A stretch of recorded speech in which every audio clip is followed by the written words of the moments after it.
إنما إلهكم الله الله الذي لا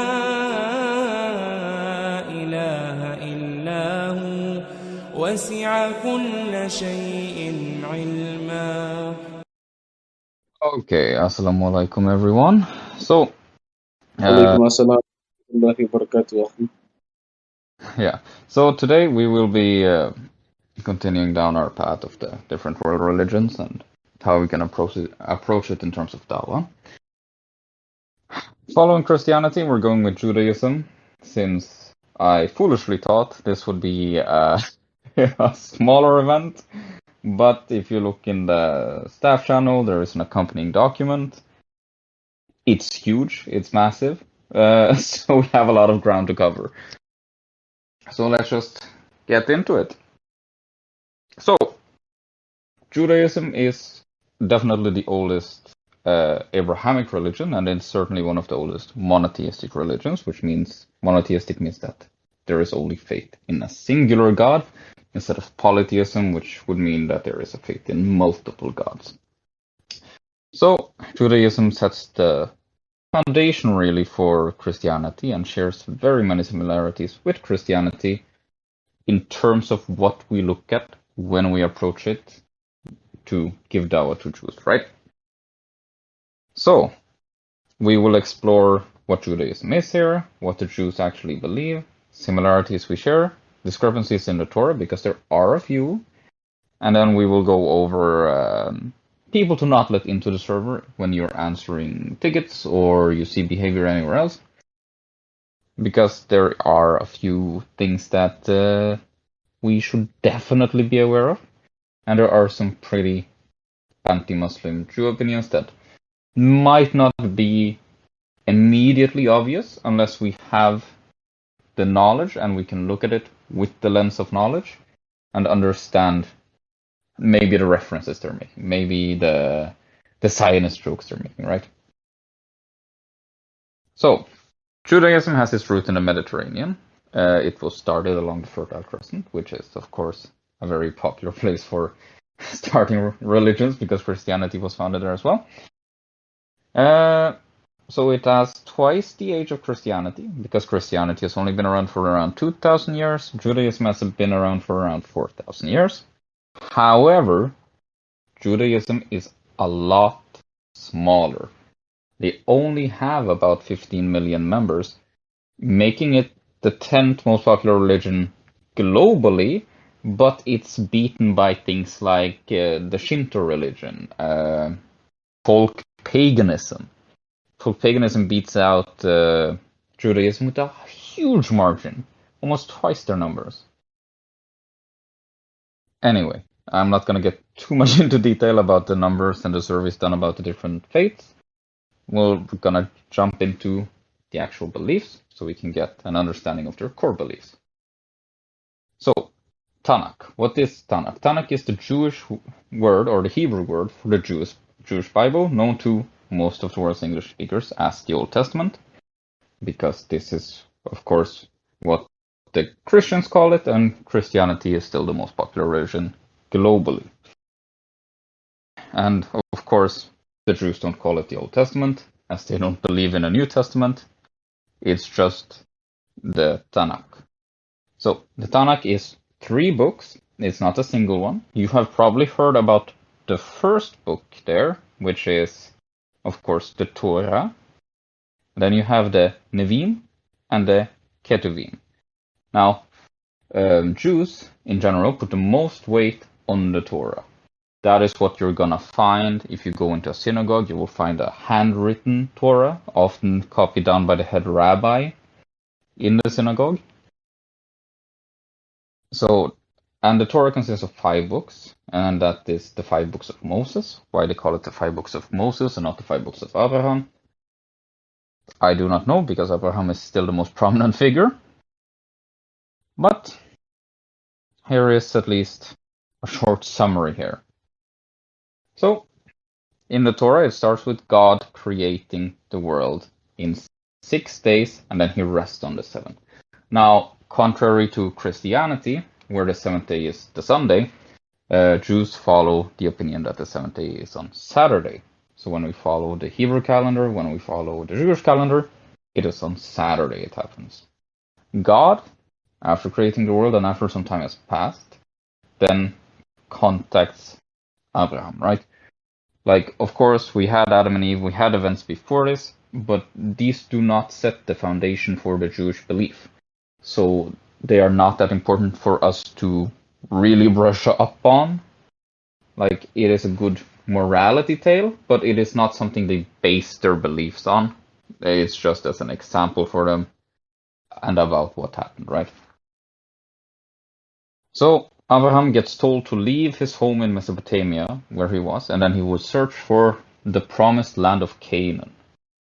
Now, Canaan is, of course, what is today known as the modern states of Palestine and Israel. It's the same area, only unified into one blob. Now, Abraham then arrives in Canaan with his family, and God makes a covenant with Abraham, promising, I will make of thee a great nation. So he is saying that Abraham and his descendants and the people who join him will then make a great nation there, backed by God.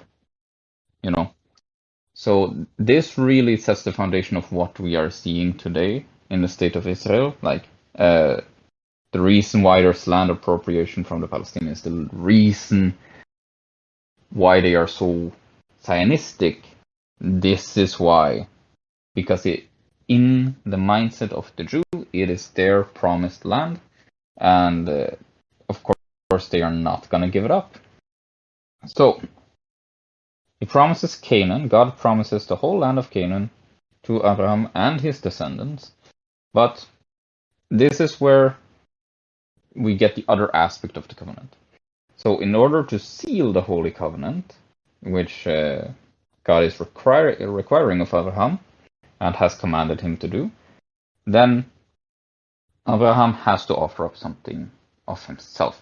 In Judaism, this is the ritual circumcision. So, God says to Abraham, every man-child among you shall be circumcised. And then he continues it with, ye shall circumcise the flesh of your foreskin, as it shall be a token of the covenant betwixt me and you. So, in doing this ritual, every Jewish man essentially binds himself to this covenant. He shows the proof of his faith, he shows the proof of his covenant with God or to God on his body, on his physical body. So this is why the tradition has been kept up as long as it has been in Judaism, because it is seen as a very essential concept. So it has been kept up for 4,000 years, which is,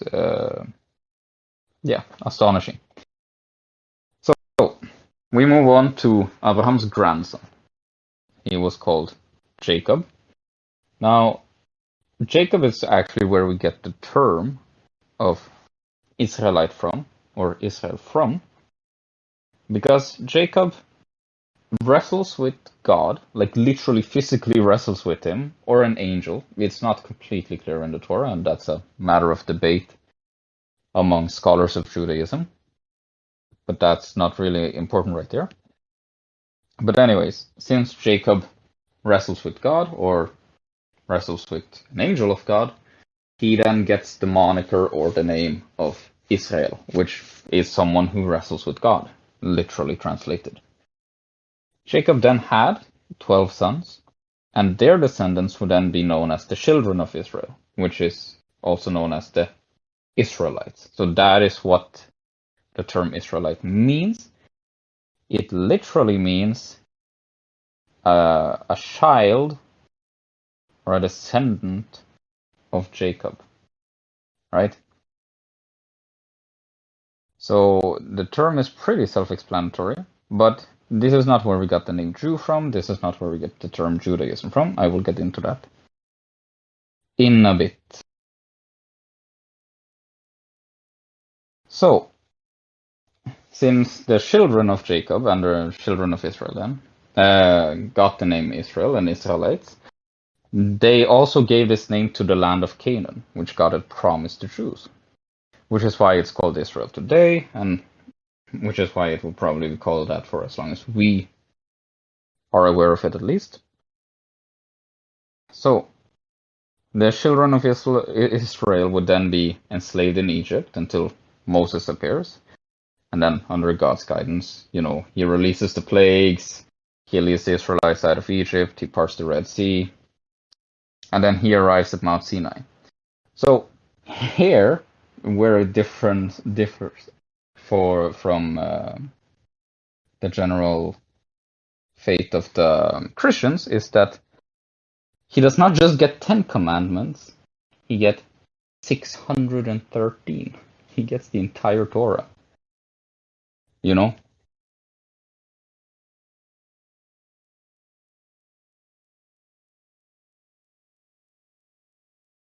Yeah, so he gives the entire Torah to Moses at once, but the most famous of these are, of course, the 10 Commandments, which is then, given in the famous form of the 2 stone tablets.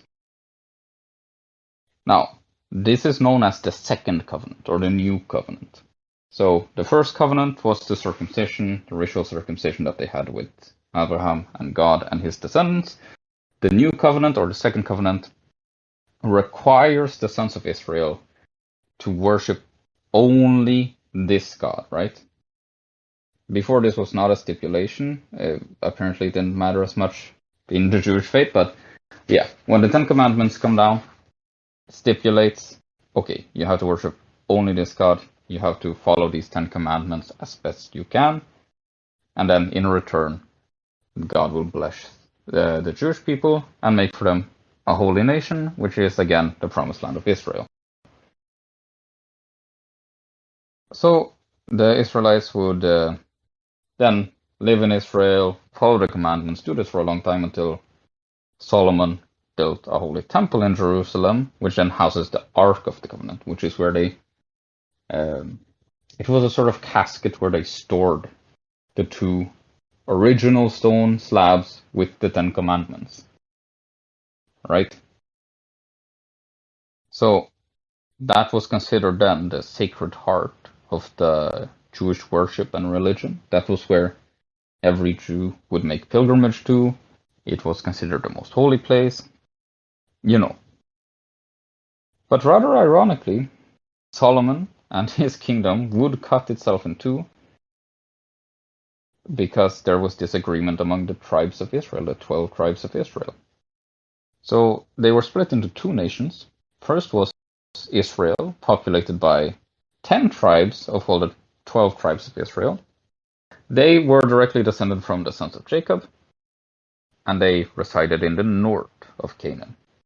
Then you had a kingdom of Judah, only populated by 2 tribes, and that was in the southern region of Canaan, which worked fine for a while. In 722 BCE, the Assyrian Empire conquered Israel, leaving Judah as the only surviving Jewish kingdom.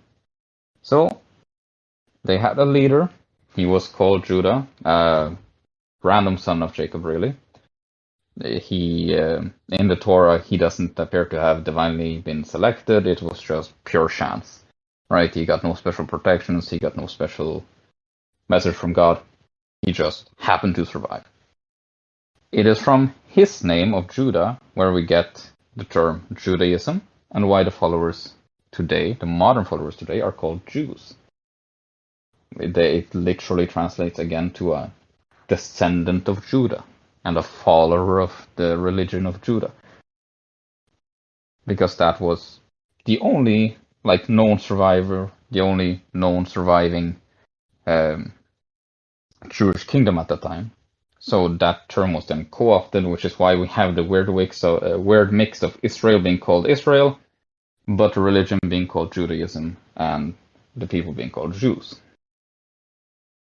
So, some time passes, around 200 years, and then in 586 BCE, the Babylonians conquer the kingdom of Judah. They demolish the holy temple that Solomon built, and then sent the Jews into exile, or they were enslaved. This is one of the main tragic events in Jewish theology. This is considered like the turning point for the worse in Judaism and considered the start of their great trials, right? So they got exiled for a couple of years, around 50. Then the Persian king, Cyrus the Great, arrives on his way to Greece. He wasn't even like that interested in Israel at the time. He was just on his way to Greece. He arrives with his massive Persian army, defeats the Babylonians, frees the Jews, and lets those of them exiled back into Israel, and he rebuilds Solomon's holy temple. That is the very brief retelling of the Torah and the Tanakh, which is, it's a huge topic, but this is really the foundation of all Jewish belief, are these two covenants. This is what they base most of their beliefs on, right? This is some of the most important stuff they have, because this really sets the covenant for it, the foundation for it. This is where they get Torah. This is where they get the basic foundation directly from God for their religion. Now, after they got all this, in 70s Common Era, the Romans decided, it was their turn to destroy the Holy Temple and sent the Jews back into exile, this time for 2,000 years. Now, most Jews considered this exile to have lasted until 1947, right? This is with the partition of Palestine and the creation of modern-day Israel in 1948. This is literally... So we already set the foundation that gives you an understanding of why many Jews tend to be Zionists, why many Orthodox Jews tend to be aggressive when it comes to like taking land from the Palestinians. This is why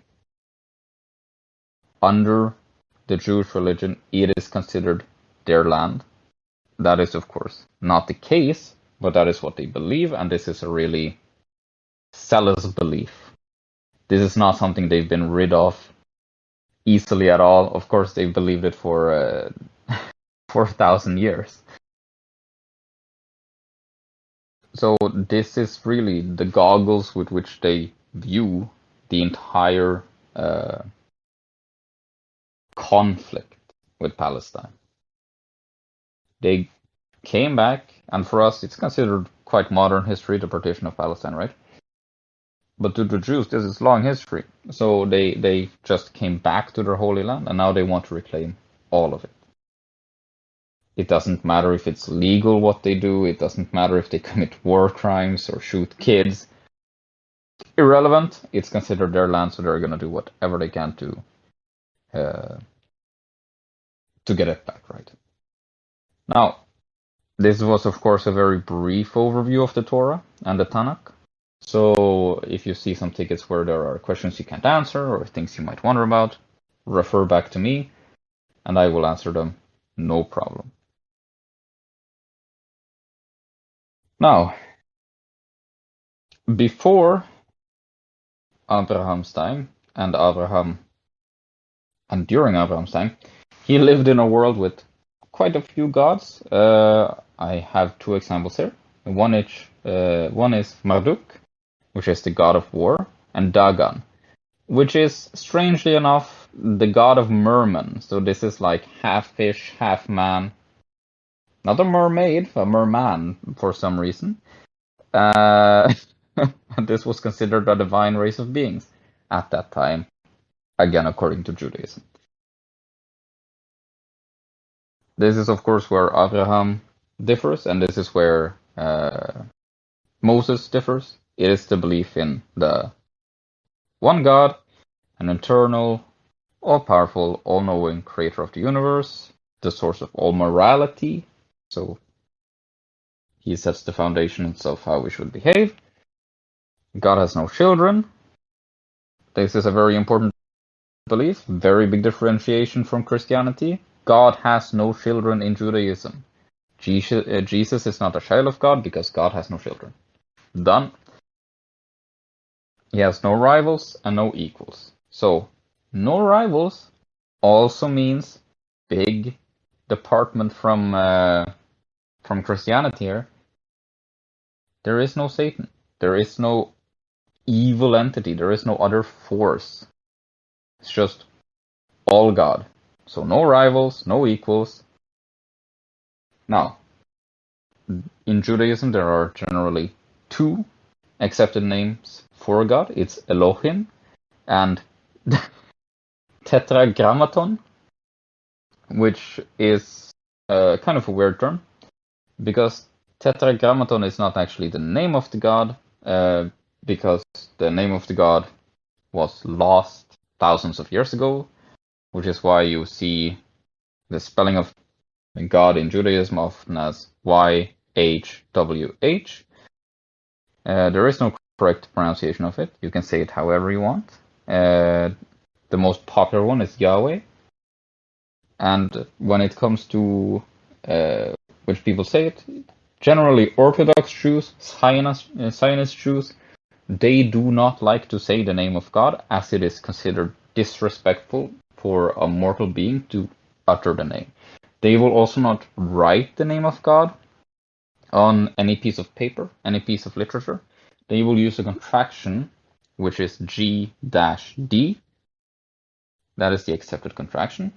And when they are praying to God, they will either go for Hashim, which literally means the name. So it's like everybody knows what the name of God is. So they're just saying the name, the sentence, the name, and just accepting that as, oh, yeah, everybody knows what I mean. Or Adonai, which means my Lord. Now, in Jewish belief, the God also takes an active interest in humanity. So you have individual blessings, individual punishments, guiding certain individuals or keeping them in ignorance. However, going back to Jacob, the Jews believe that God granted humanity free will, and the Jews, like Jacob, can wrestle with God and then become Israel themselves. So what this does is that it creates, very often, it creates the class of liberal Jews, right? Because depending on how far you are willing to take this wrestle with God thing, and that God gave you your own free will, that can also lead to your very own interpretation of the Torah. This can lead to the very own interpretation of the Word of God in the Jewish faith. This is why there can be a huge range of how Jews practice their religion. Because, like, in the Jewish faith, and this is very important to understand, there is no heaven. There is no hell. Like, heaven is just seen as a place as God lives and hangs out. And there is an underworld called Sheol. But again, these are just mentioned in passing.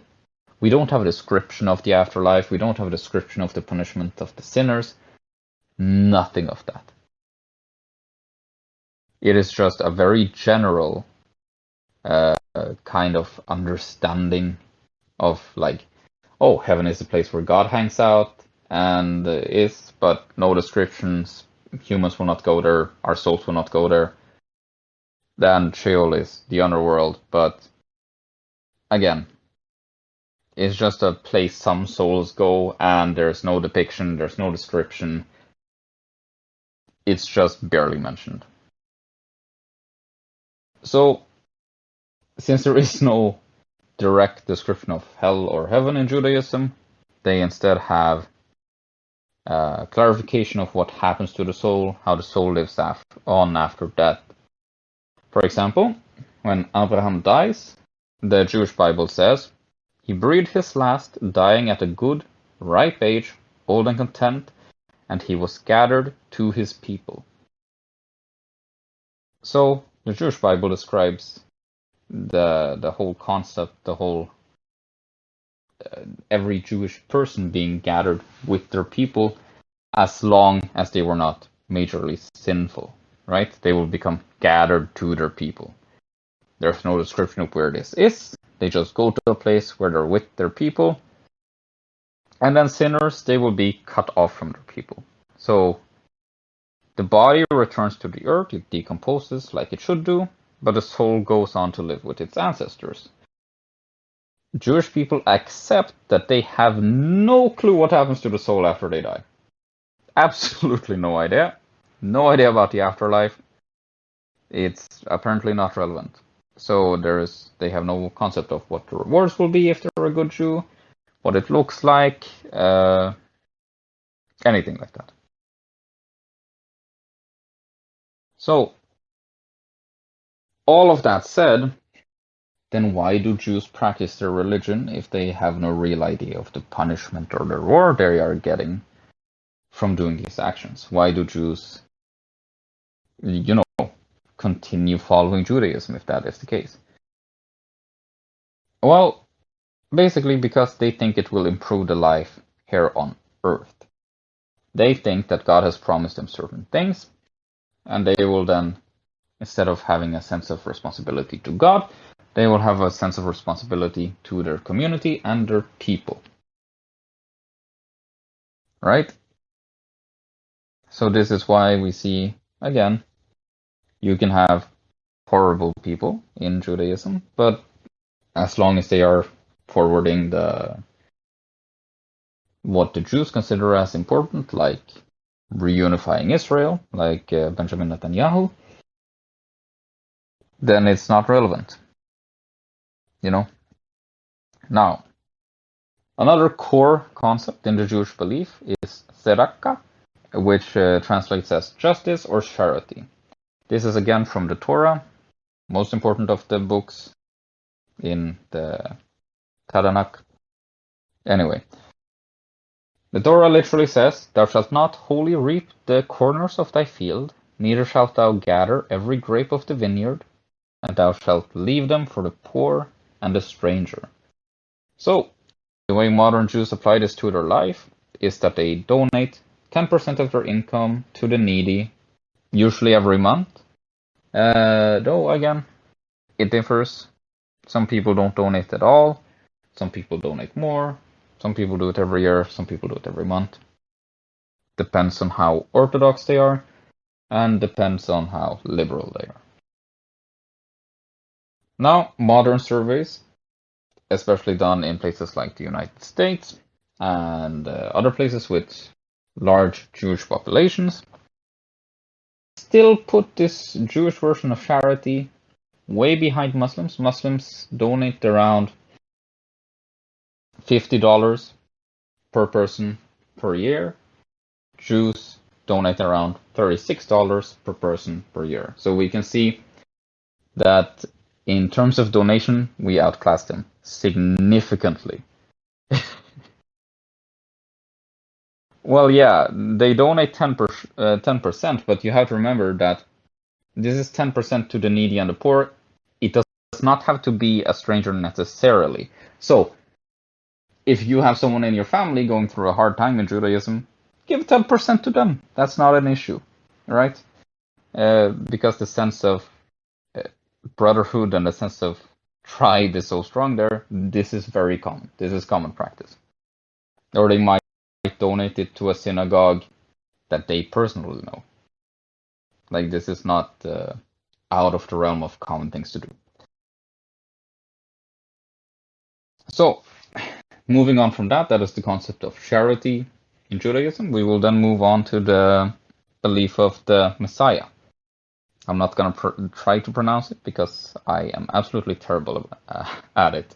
But the Messiah in Judaism is a Jewish leader that will bring forth the Messianic era, which is then considered the golden era of Judaism. So this will he will bring all the Jews back to the Holy Land. He will rebuild the Holy Temple, which stored the Ark of the Covenant. Then he will bring perfection to the world, end to all hunger, war, suffering, again, quite ironic considering the Jews are the main ones doing the warmongering in Palestine, and is also a secret nuclear state. But that is what they believe regardless. So when the Messiah comes, another core belief, this sort of goes into the Jewish afterlife, but not quite. But this is an important key to understanding it. So when the Messiah comes, every Jew who has ever lived will be physically and literally resurrected. And they will be present when God creates a new heaven on earth. This is why in Jewish law, you're not allowed to do organ donation.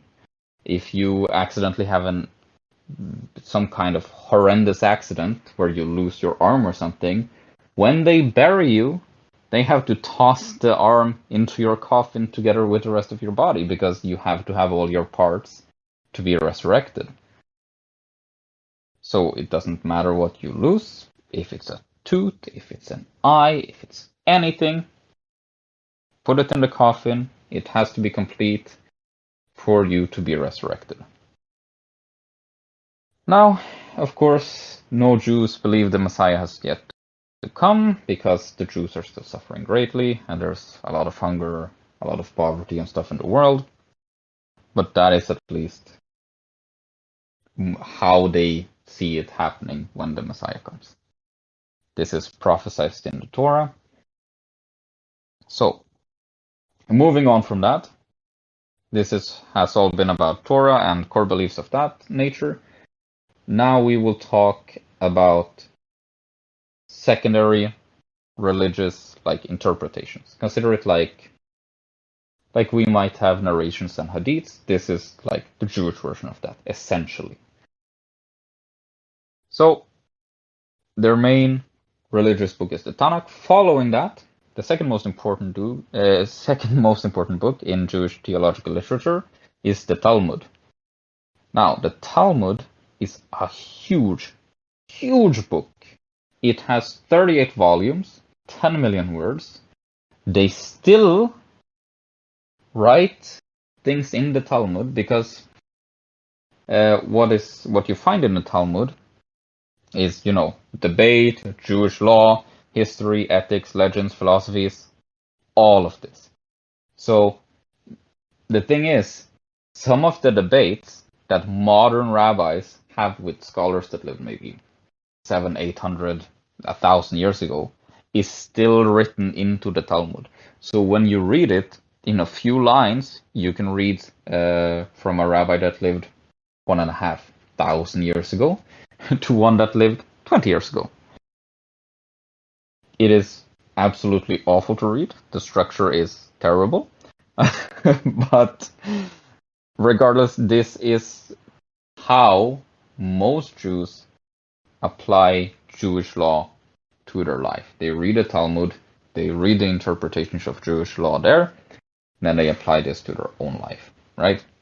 So the Talmud, very, very important, but concerns specific rulings that is not that important for us when we want to give dawah to people who are Jewish, because honestly, knowing that Jewish people cannot eat any shellfish or porpoises or cetaceans, and they can only eat fish that has scales, not really that important when we're trying to give dawah, right? So, another core belief, the Sabbath, or Shabbat. This depends on what kind of Jew you are. But this is observed on Saturday. It is the holiest day for Jews. Now, depending on how orthodox of a Jew you are, there are different things that are prohibited on the Sabbath. So, what this essentially means is that the normal ruling for Sabbath is, you're not allowed to work, and you're not allowed to do anything like housework, business transactions, things like this. But if you're more orthodox again, it means you're literally not allowed to do anything. You can't work, you can't do shopping, you can't drive, you can't do housework, you can't use electricity, you can't use your phone.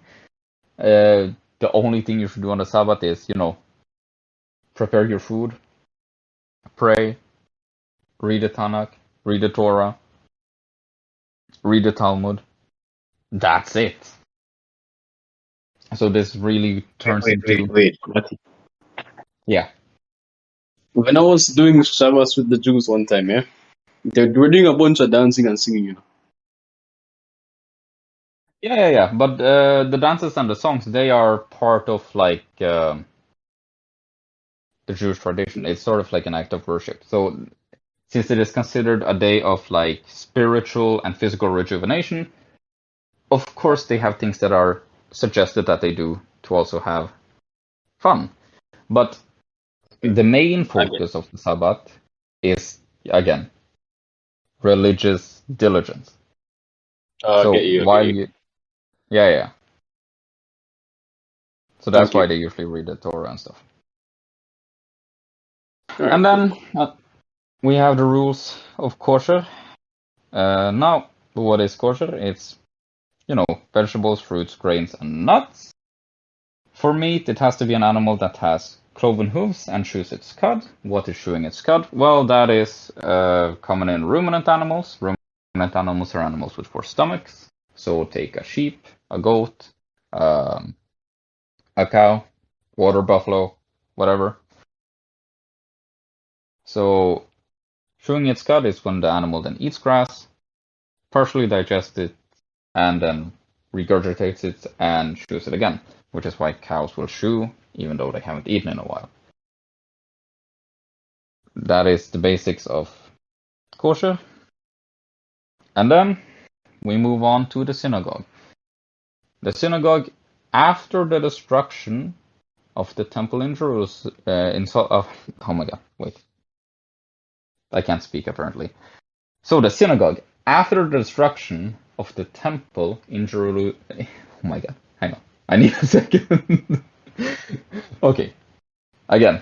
So the synagogue, after the destruction of the temple of Solomon in Jerusalem, the synagogue has become the main place of Jewish worship. So this is where they have a handwritten version of the Torah. You will have the rabbi there, and you will usually attend classes to learn how to read the Torah. This is where the bar and bat mitzvah is performed, and this is the main congregational space to learn about Jewish religion and to take part in Jewish prayers and to, do your general religious tasks under supervision. So, moving on from that, we have the garment that most Jews wear, which is the kippah. It is a small, tiny hat, because in Judaism it is considered offensive to God to not cover your head. So, again, this depends on how conservative you are as a Jew. Some people have them on at all times. Some people only wear them for special occasions. Some people don't wear them at all. But in general, and what is most commonly practiced, is to at least have it on the Sabbath, and then other special occasions like Passover and things like this. And then finishing it off with this delve into the core beliefs of Judaism, we have a very central figure in most Jewish people's lives, which is their local rabbi. Now, what does the rabbi do for modern Jews? Well, he is the one who oversees the bar and bat mitzvah. If you're wondering what a bar and bat mitzvah is, it's basically the same as a Christian confirmation, but for Jews. If you're wondering why they have different names, bar mitzvah for guys, bat mitzvah for girls. Quite simple, right? The rabbi will also be the one to do circumcisions. The rabbi will also be the one to do readings of the Torah. And he is also the one who is usually in charge of creating the handwritten Torah that they read from. Though that might not be the Torah they currently use in the synagogue. So what often happens is that they will get an older Torah that is more beautifully written, but it is still Jewish tradition for the ruling rabbi, the current rabbi, to write their own handwritten Torah that they either hang up and store or they actually actively use. Depends on the synagogue and completely depends on the rabbi in charge of the synagogue at the time. Okay. I think that covers all the Jewish core beliefs that are relevant to our situation right now. So if there are any questions about this right now, about what I've gone through right now, I will take some time to readjust and then we will move on to Dawa and how to find similarities, how to talk with them, how to debunk potential misgivings in the Torah, and then warning about, who to not let into the server, how we can identify Zionist references, things like this. Alright, so like there's Jeremiah 8:8, right? That's in the Tanakh, yeah. So like it's Yeah. basically talking about like how can you call yourself wise when the pen of the scribes has corrupted the word or something like that, right? So like I've heard Shamsi use that thing on Jews, right? But then they say it doesn't mean what it means. I mean, then it doesn't mean what the translation says. So like I'm kind of wondering like why do they like say that when it blatantly says that the pens of the scribes change the Torah? You know what I mean? Well, this is actually quite interesting because they have something similar in Christianity, right? So what one interpretation of Christianity is that, right, you have it's easier for a camel to go through the needle of an eye than for a rich man to go into heaven, right? So very many modern Christian scholars have turned this into like, oh no, it was actually a gate in Jerusalem called the Needle of an Eye, and they try to make up all the many different things around this Okay, cool. because they don't want to discredit their own religion while they are still doing the sin, Yeah, I get what you're saying. So this is just a very common workaround that you will find in a couple of the religions that we're gonna go through. Okay, So I get you. yeah, definitely in Judaism. Yeah, no, the pens of the scribes have corrupted the Torah. This is absolutely true. This is why, for example, they have lost the pronunciation of the YHWH. Is because the people who copied the Torah did not do it properly, so the pronunciation was lost. This happened thousands of years ago, which is That's kind why, of yeah, and this is why that saying is there, because it very much applies. Oh yeah. I was asking like alright, so basically there's like two rabbis that I talked to. Well, there's really one I primarily speak to, right? Because like when I worked for the Jews like last year, yeah. I talked to them about like certain things. But what was very interesting is a story that like one of the guys at the camp told me, right? So they told me something that they believed about Jesus, innit? So they believe that when it Yeah. comes to like Isa bin Maryam, alayhi salam, yeah, they said that what happened with him. No, the guy said that he didn't believe in this because there's no like actual like record of this anywhere, so he doesn't really believe in it. But it's a story that goes around, right, amongst Jews. Is that what happened with him is that he was in the synagogue, yeah, or as they call it, like the shul or something like that, right? He was Yeah. in there, and then basically he was talking to the rabbi, and he saw a beautiful woman. Then he was talking to the rabbi about her, right? So then, like, the rabbi kicked him out because of that, right? And obviously, knowing how Jesus was, we know for a fact this is most likely just, rumors, right? Just nonsense. But like they said that every time he tried to get back into the synagogue, the rabbi would kick him out, like every single time, right? So now what happened is that they said that he wrote down some spells on his leg or on his leg and like covered it with his what's he called with his what did they used to wear, like some garment, yeah, and then like that's why he was able to perform on the miracles and stuff. So that was actually like something very interesting that I heard from a Jew about what they believe about Jesus. when I was like Well, if there at the camp. Right? if you read contemporary Jewish history of that time, what is quite funny is that the Jews are expecting a Messiah, they're expecting a prophet. They just didn't want it to be a poor, a Yeah, poor guy. yeah, Essentially, yeah. I this understand, is bro. like some wild contemporary Jewish commentaries from that time. They were not nice people.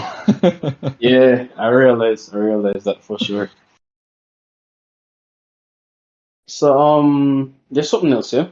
I noticed that Jews kind of have this Ash'ari ideology as well when it comes on to like God. You know what I mean? Because like I was watching like a Jew debate Athari Muslim, yeah, one time, and the logic they had was so like strange. You know what I mean? Like basically like, oh my God, you know, when God said he rest and refreshed, what does that mean? Right? And honestly, I don't think any Jew can answer that question. I don't think any Jew can rationally answer that question, yeah? But then they said that like they pretty much just always avoid the refreshed part. You know what I mean? They kind of avoid that every single time. So the rest part is they didn't mean rest as in like sleep. They mean rest as in like stop. Because naturally in music, right? If you reach a rest note, you stop there. You don't sleep there. You stop, right? So they're like, okay, cool. Yeah. That's understandable. But they never ever explain the refreshed part. You know what I mean? And that's like they always skip over it. So that's very strange as well.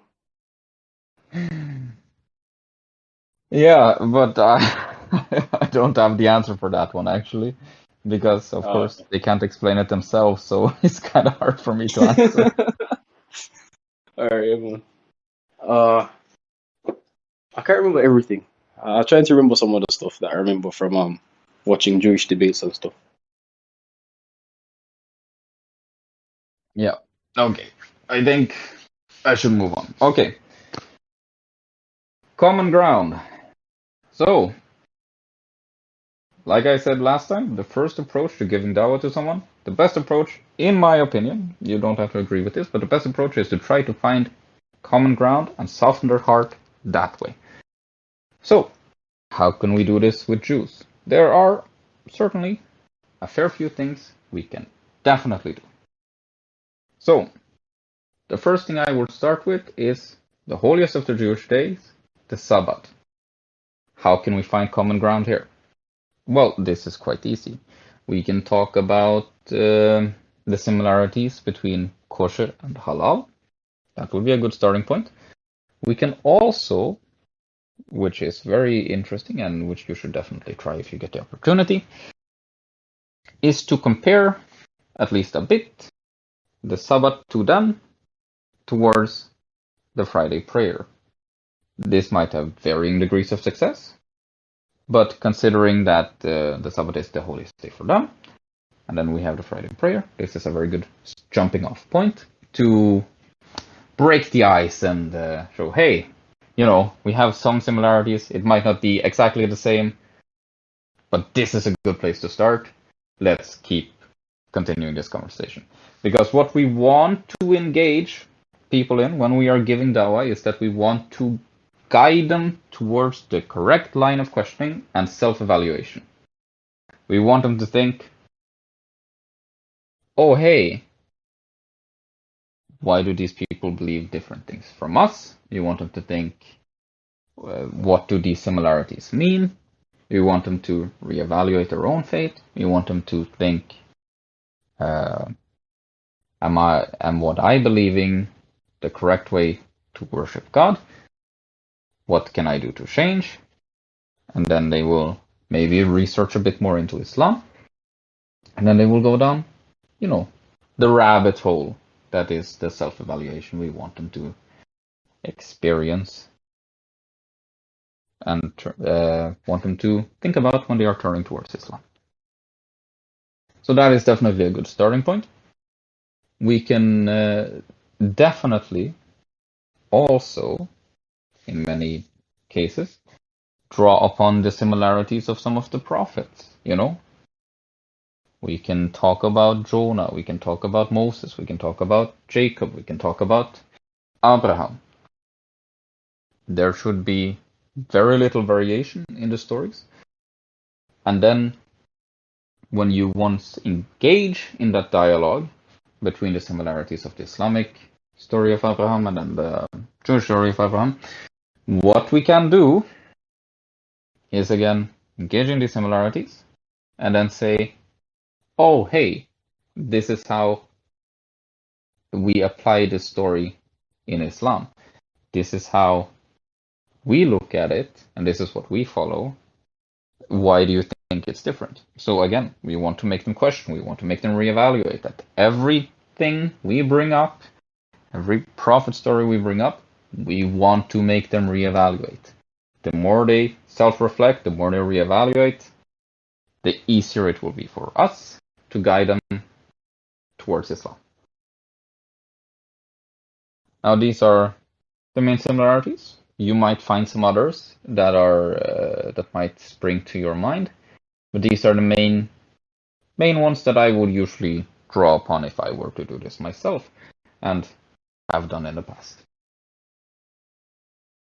So, moving on from this, we have the discrepancies, we have the inconsistencies in the Tanakh and the Torah, and of course, the Talmud. So there are a few in the Tanakh and Torah. I will not list those, but I will make sure to make, apart from the script I have now, I will make a references and sources document that you can look through on your own. So the main thing I want you to focus on, apart from those very specific few discrepancies in the Torah, is the Talmud. The Talmud is very easy to discredit because in the Jewish religion, of course, the Talmud is not the word of God. It is the individual interpretation from different Jewish scholars. So, as you might imagine, it is not only filled with debate among different Jewish scholars themselves, it is also rife with inconsistencies, like to an immense degree, and is by far the easiest religious text in Judaism to discredit. So if we are starting to discredit somewhere, we start with the Talmud. If we're starting a debate with somewhere, we start with the Talmud, because, well, the Jews have already done our job for us. The Talmud is full of debates and inconsistencies. You can read through it in like 5 minutes. Like, if you just read a section of it in 5 minutes, you will find so many discrepancies, so many inconsistencies, so many things that don't coincide with the Torah, don't coincide with Jewish law. It is wild. I'm not saying you read all 10 million words, but I'm saying definitely worth to have a look on. I will also, again, post some of the more obvious discrepancies and stuff in the reference document I'm creating. So, moving on from that, who should we not let into the server? And what should we look out for when we are eventually letting a Jew in or going through their verification ticket? There are certainly a whole host of problematic things that we can talk about. Anything mentioning the Arabian conquest during World War I. If it is a Jew mentioning something specific, like a specific battle, careful with it. Most definitely anti-Muslim. Right? Of course, you have the ones you are familiar with, the pro-Zionist, anti-Palestinian. There are some more obscure Israelite references. Anything mentioning the restoration of Canaan, of course. This is sort of a way to circumvent that, we Muslims, we think of Israel all the time. The Jews, another word for Israel. Canaan, the old word for Israel. Be very aware, they might be fully Zionist and just try to work around it by mentioning Canaan instead. Very common tactic. Hopefully we don't see it, but be aware of it. What else? Well, of course, there are some specific anti-Muslim references that have gone through. Some of the Jews might be in support of some of the Crusades, so you might find some Crusader references that I also went over in the Christianity event. But again, this is just listing things, so the reference document will be your key here. Apart from that, I don't think really there is that much more to the event. Again, this is just sort of summarizing the core beliefs so we can understand the way they view the world, and we can make a more informed discussion with them. We can have a more informed discussion, we can have a more informed giving of dawah, we can understand them a bit more and understand the lens they use to view the world and understand where they are coming from. It makes our job a lot easier, and it makes them more susceptible, because usually if you know someone's culture, if you know someone's religion, and you can relate to that in some way, it is much more likely to open a gateway and open a path for you to talk with them. Matti. Yeah. So here's like another point of debate you could pose to like Jews, yeah. So like pretty much like when it comes down to the Torah, yeah. As you know, that book, what was revealed to Moses, yeah, came like 4,000 years ago, right? Or so, something about that, right? So pretty Yeah. much, right, from the point in time, pretty much from where we are now to the time of Rasulullah sallallahu alaihi wasallam, yeah, that was how long it took between the revelation of the Torah to the actual writing down of the Torah, right? So pretty much like from now to like the time of Rasulullah would have been how long it took the Jews to actually write the Torah down, right? And with this as well, there's absolutely no chain of narration for this, right? None. You know, like how we have the hadiths, and how do you know that they're preserved? Because we have literally every detail about everyone, and how we have like an actual science behind hadith, so we can pick out what's fabricated, what's weak, what's sahih, what's hasan, all that kind of stuff, yeah? So pretty much like Jews have nothing like that when it comes to like the Torah between the time of Moses' revelation, whereas they call him Moshe, yeah, the time of revelation to Musa alayhi salam, to the time of Rasulullah sallallahu alayhi wasallam, yeah, they have like nothing. Yeah. So like yeah, that could be a point that you could use to them, because like they're going to say something about how oral tradition, blah blah blah, but obviously we know oral tradition alone, you know, if you don't have the source material for 1,400 years, you know, that's a bit of a problem, yeah. Yeah, that is obviously a very good point. But again, like I said, I have saved up a lot of discrepancies and stuff. I just don't want to spend like Oh, an hour list. you just didn't get into them now. Yeah, I Okay, don't I want to spend understand. like 2 hours listing things like, Yeah, I get you. hey, this is wrong, this is wrong, this is wrong, this is wrong. All right, I understand. So there will be accompanying documents. I've just been focusing on the events this weekend, so I haven't really had time to compile it all. But I probably have time now until when is the next event? I think it's on Thursday actually. What am I doing on Thursday? Buddhism. Ah, perfect.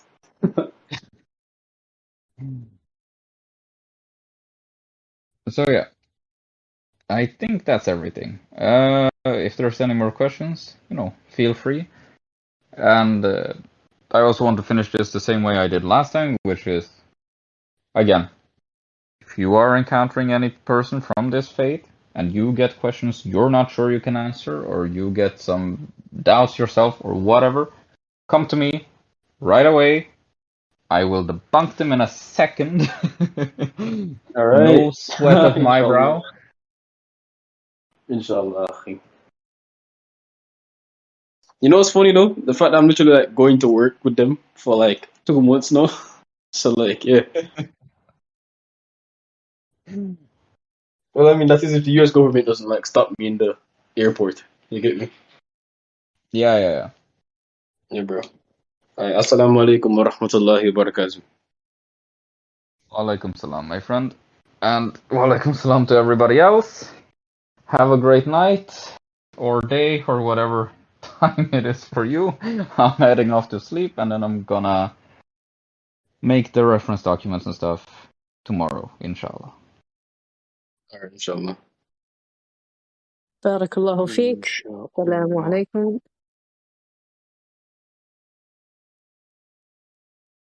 Also, Assalamu alaikum. Bye.